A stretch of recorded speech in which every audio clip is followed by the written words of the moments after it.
دوسری لعنت حضرت داؤد اور حضرت عیسی ابن مریم بھیجتے ہیں. تیسری لعنت خدا اس پہ بھیج رہا ہے جو شاہد زنا ہے، جسے لعان کہتے ہیں، یعنی آدمی کسی خاتون کو، کسی مرد کو حالت زنا میں دیکھے اور گواہی دے. اس پہ لعنت نہیں ہے. اللہ کہتا ہے اس شاہد پہ لعنت ہے جو جھوٹی گواہی دے، کسی انسان کو بدنام کرے، اس کی عزت کو خراب کرے. یہ گالی بھی ہے نا کہ آپ کہیں کہ میں نے فلاں شخص کو اس حالت میں دیکھا ہے اور وہ اس حالت میں نہ ہو، یعنی جو غلط الزام لگائے خدا اس پر بھی لعنت بھیج رہا ہے. ان امتوں پہ لعنت بھیج رہا ہے جو ایک دوسرے پر لعنتیں بھیجتی تھی. وہ امتیں جو ایک دوسرے کو کافر کہتی تھیں، خدا نے ان پر بھی لعنت بھیجی. خدا اس پر بھی لعنت بھیج رہا ہے جو نصارہ ہیں، مسیحی ہیں. اصحاب السبت کا نام آپ نے سنا ہوگا، خدا ان پر بھی لعنت بھیج رہا ہے. اہل کتاب جنہوں نے حقانیت کو دیکھا اور حقانیت کو مانا نہیں، خدا نے ان پر بھی لعنت. وہ یہودی مشرک جو بتوں کو سجدہ کر کے آئے تھے. آج بھی یہودی کہتے ہیں کہ ہم اس زمانے کو ان یہودیوں کے اس عمل پہ شرمندہ ہیں. یا آج کے یہودی اور خاخام ہیں، انہوں نے پورا فرمان دیا اور انہوں نے اپنا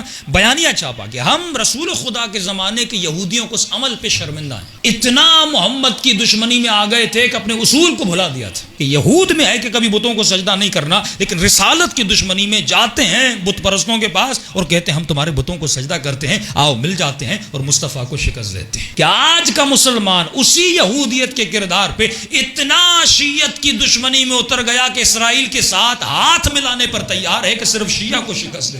لیکن جس کے ساتھ خدا ہو، جس کے ساتھ حق ہو، نہ تم کل اس کو شکست دے پائے تھے نہ تم آج اس کو شکست دے پاؤ. ان پر لعنت بھیجی. یؤمنون بالجبت والطاغوت، جو شیطان کو مانتے تھے. وقالت الیہود ید اللہ مغلولہ، جو یہود یہ کہتے تھے کہ خدا کے ہاتھ بندھے ہوئے ہیں. یہ عقیدہ بعض غالی شیعوں میں بھی موجود ہے جو کہتے ہیں کہ خدا نے کائنات کو خلق کر دیا اور خلق کرنے کے بعد اب خدا نے کائنات کا سارا سسٹم اہل بیت کے حوالے کر دیا. یہ وہی عقیدہ ہے ید اللہ مغلول، اب خدا کے ہاتھ بندھے میں خدا کچھ کر نہیں سکتا. گویا خدا بیٹھا ہوا ہے سکون سے اپنی کرسی بیٹھا ہوا ہے، علی اب یہ تیرا اختیار ہے، سیدہ یہ تیرا اختیار ہے. یہ عقیدہ ہمارا نہیں ہے. ہمارا عقیدہ یہ کہ خدا فیاض مطلق ہے، وہ ہمیشہ ہر لحظہ کائنات کو فیض دے رہا ہوتا ہے. لیکن کس کے صدقے میں فیض دیتا ہے؟ محمد اور آل محمد کے صدقے میں فیض دیتا ہے.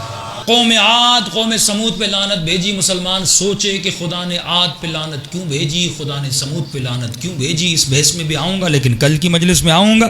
خدا نے فرعون کے لشکریوں پہ لعنت بھیجی. خدا نے ان جہنمی امتوں پر لعنت بھیجی جو بالاخص بنی اسرائیل سے تھے. خدا نے ان پر لعنت بھیجی. شیعہ ان پہ لعنت بھیجتا ہے جن پر خدا نے لعنت بھیجی. قرآن پڑھ تجھے پتا چلے کہ شیعہ کن پر لعنت بھیجتے ہیں. یہ دلیل قرآنی ہے جو آج کہتے ہیں کہ یزید پہ لعنت نہ بھیجو، جو آج کہتے ہیں کہ یزید کے باپ پہ لعنت نہ بھیجو، جو آج کہتے ہیں کہ جنہوں نے سیدہ کو اذیتیں دی ان پہ لعنت نہ بھیجو.